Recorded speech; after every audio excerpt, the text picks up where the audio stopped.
It's Mother's Day, and I have a bunch of old negatives and film slides that I want to digitize. These are old pictures that my mom took back in the early 80s during her travels, and I've never even seen them because I don't have a projector. So for Mother's Day, I got this Kodak Slide and Scan digital film scanner to be able to digitize all her old photos. So I'll just give this to her as a present, and she'll be able to figure out how to use it and do all the work. Just kidding. Of course I plan to do all the work for her. And in this video I'm going to be doing an unboxing, and I'll show you how the slide and scan works. And at the end of the video I'll do my review of the Kodak Slide and Scan digital film scanner. And by the way, I bought this directly from Amazon for about $190, which I thought it was a little bit pricier than expected. But honestly, there weren't that many options available online for this kind of scanner, and I was looking for something simple to use with a screen, so I don't have to use it with a computer because I just have so many photos to scan. And as usual, I'm going to put a link here in the description to this product on Amazon. In case you make a purchase using that link, it supports the channel at no additional cost to you. And here are some of the technical specs directly from the box in case you want to pause the video and read through them. But the highlights are that it is compatible with 3 types of slides, which are 135, 126, and 110. And it also is compatible with color and black and white negatives, which come in 3 different sizes: 135 film, also known as 35mm small format, 126 film, small format cartridge, and 110 film, sub-miniature film. It also comes with a 5-inch LED screen, so you can preview the images that you're scanning. And it also lets you set the date in the metadata directly from the machine itself. You don't have to do it through a computer, which I thought it was a really handy feature that I didn't even know it was available in this slide and scan scanner. Also lets you adjust the RGB levels, and it has physical buttons. It lets you connect to an external screen using an HDMI cable, and it lets you save the images using an SD card, which was the main reason why I bought this, so I don't have to use it with a computer. Alright, so let's go ahead and do the quick unboxing, and let's see what comes inside the box.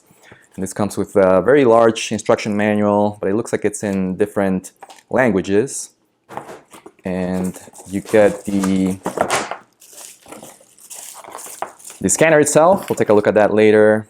It looks like it comes with a USB-C cable. That's good. And this must be the HDMI cable in case you want to connect the scanner into a larger screen or a television. And this right here must be all the different adapters you can use for your different sizes of negatives and slides. Here's one.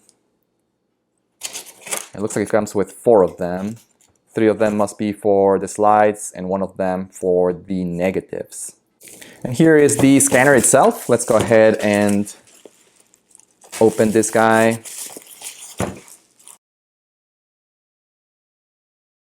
And there it is, the slide and scan scanner from Kodak.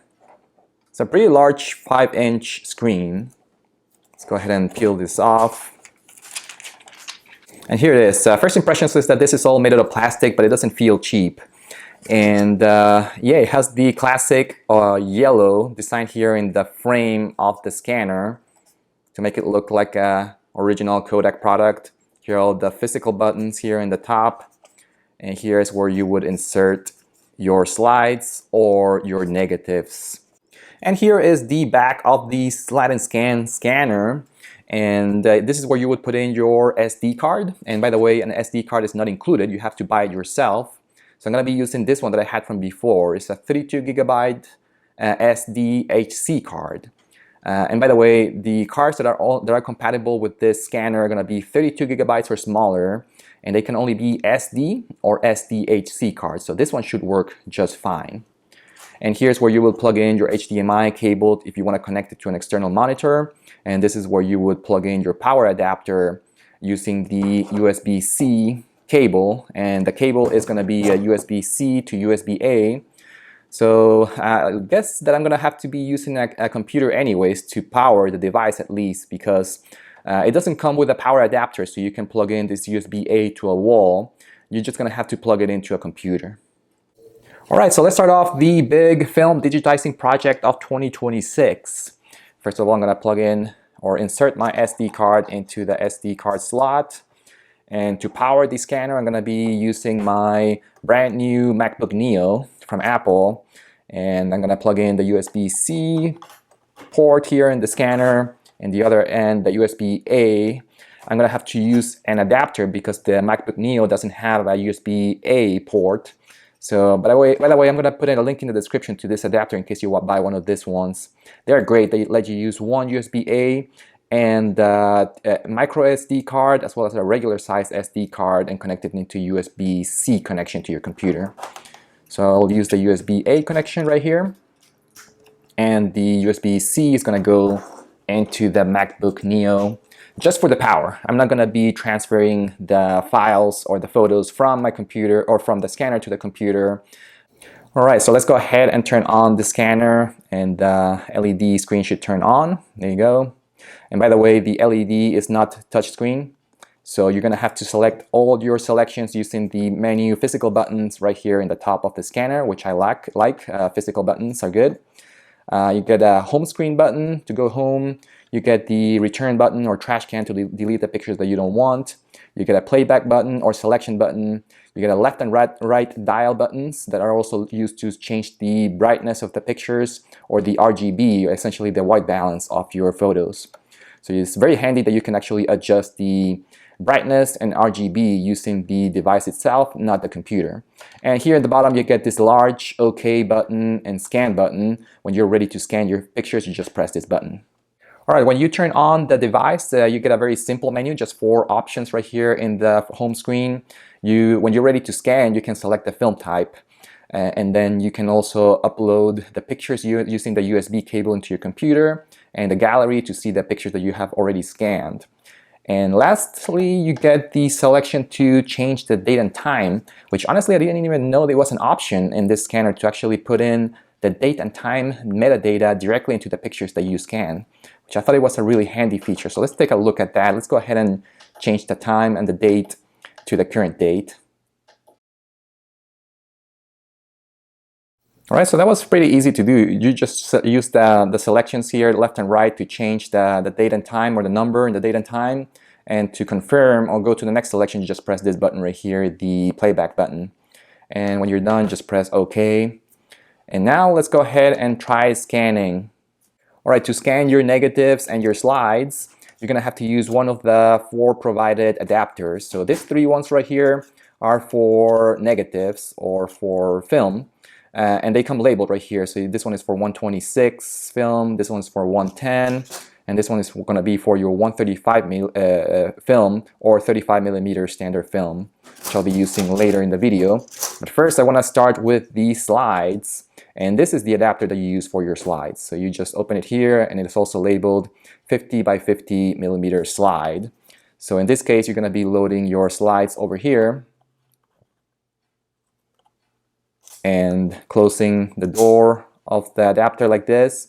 And one thing that I noticed is that even though the door closes and snaps in, the film inside is not stable, it's not locked.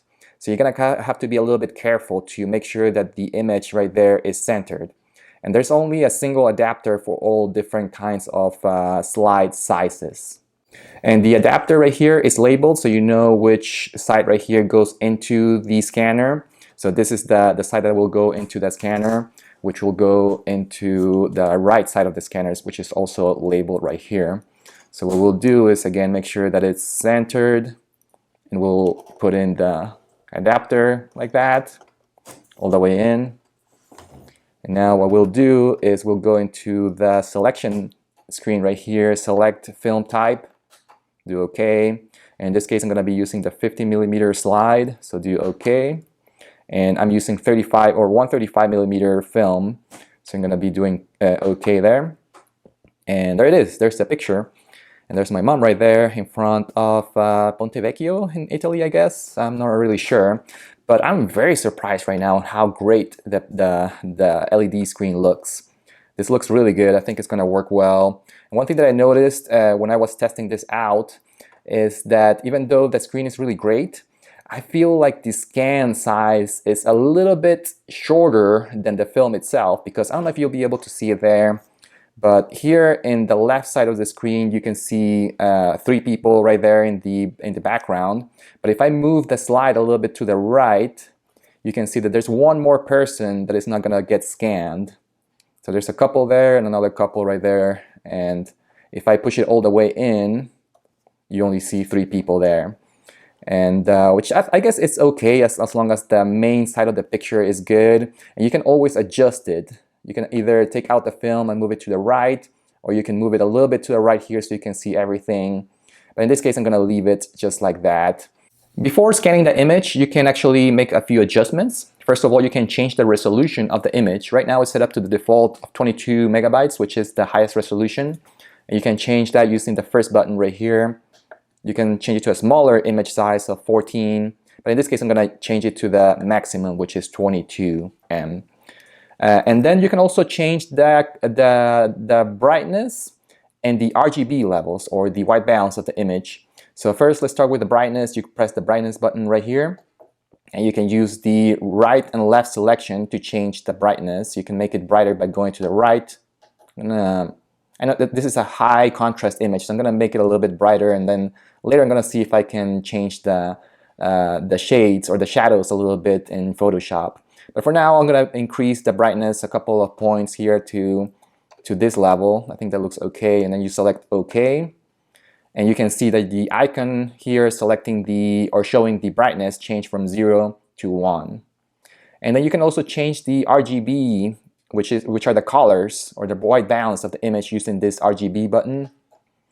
And this one's a little bit complicated because there are 3 colors that you can adjust, but you'll get used to it. First, you can change the reds. So you can change the red, make the color a little bit of the image a little bit redder or less red. So you kind of have to look at the image in the screen and kind of find the sweet spot of the color. Once you're done with the reds, then you press the playback button, and you'll see that this changed to G, which will let you change the greens. So you can do the same thing, make it greener or make it less green. Again, in this case, I think the middle point works best. Do the playback button, and you can change the blues. This is a very blue image, so I'm gonna move it a little bit to the right to make it to the left to make it a little bit more neutral. Let's see. I think this is okay. And then you do the OK button. And those are all the selections that you can make, all the different kinds of settings that you can change on the image itself before you scan it. Once you're ready to scan it, you press the OK button. And it scanned it. To be able to see the picture, you just press the playback button. And this is a test one that I did before. This is the one that I just did right now. So let's take a look at that one. And there it is. That's the picture that I just scanned from the slide. And it is saved right now in the SD card. And if you want to go back home, you just press the home button, and that will send you back to the main menu. All right, to scan film negatives like this one, you're going to have to do an additional step. So like I mentioned before, you're going to have to use this little adapter, which is for 135 film, which is the size of this one, standard 35 millimeter. So you're going to put it in on the adapter like this. But you're also going to be using the tray right here that we use for the 50 millimeter slides. Same as before, you're going to have to open it. And first of all, you're going to have to enter the adapter on the slider. And you'll see that there's a couple of holes right there that align with this 4 pins on the adapter. So you just put it on there, and then it locks in position like that, so it won't slide in and out. Then you can put in your film, close it, and now you can use it to insert it into the scanner, but you can also try to align it right there first, and it will go in this direction. So we'll put it in the scanner. And now we'll select film type, and we'll go into color negative, which is my type of slide or the film. And in this case, it's going to be 35 millimeter film, so I'm going to be using 135 film. Press OK, and there it is, my picture. It's not a great picture, but it is a picture of my old house. And you can move the film to the right and to the left. We get a little bit of the same situation as with the slides, where there's a little bit more information in the actual film itself, in the left and the right.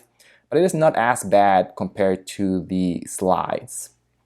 And once you have it framed correctly, you can do the same thing. You can change the brightness and you can change the colors if you wanted to. In this case, I think I'm just going to leave it like that because it's not a very exciting photo. And you can press OK to scan it. And same process, it will take a few seconds and then it will go into your gallery. So you can go back to the playback button and you get your picture right there. Now in the slide or in the film, of course, you have more than one picture in a single roll of film or a portion of the roll of film. So what we can do is go to the film type, back to color negative, back to 35 millimeter. And if you want to go to the next picture, just push the film to the right, or to the left, sorry, to go to the next picture. There's the picture of my old living room, which is bringing a lot of nostalgia, but there it is. And same thing, you can do the same thing, just you can either change the settings or you can just scan it right there by pressing the OK button. And there it is, you have now scanned 2 pictures out of your film. And that's essentially how this slide and scan works. And I gotta say, I am very pleased with how easy it is to use. So I think I'm ready to give you my final review on this. There's a lot of things that I like about this film scanner. First of all, I love the big LED screen that shows you all the image in really good resolution, so you can even make the adjustments if you want right here using the buttons for the brightness and the RGB colors. I like the fact that you can save directly into the SD card. That way you don't have to use your computer to be messing around with files all the time. You can just save everything in your SD card and then you're done. And I gotta highlight the fact that this is extremely easy to use. I did have to go into the user manual a couple of times just to make sure that I know how to use that selection buttons right here. But once you get used to it, it's actually really easy to use, which is perfect for maybe elderly people or people that are not very tech savvy. You should still be able to digitize all your old photos very easily using your slide and scan from Kodak. And as far as the negatives, one of the things that I can think of is that it didn't come with a little power adapter to plug it into the wall. You still have to bring in your computer to power the device, which I know I can probably buy a cheap one, a cheap power adapter to plug it into the wall and just be able to use it without a computer. But it would have been nice if it came with one. And lastly, one of the limitations of the device is that you can only use a maximum of 32 gigabytes of memory in your SD card. Nowadays, in 2026, I think 32 gigabytes is not enough, especially if you have a lot of photos to scan, especially in the maximum resolution. You could potentially run out of memory pretty quickly with 32 gigabytes SD card.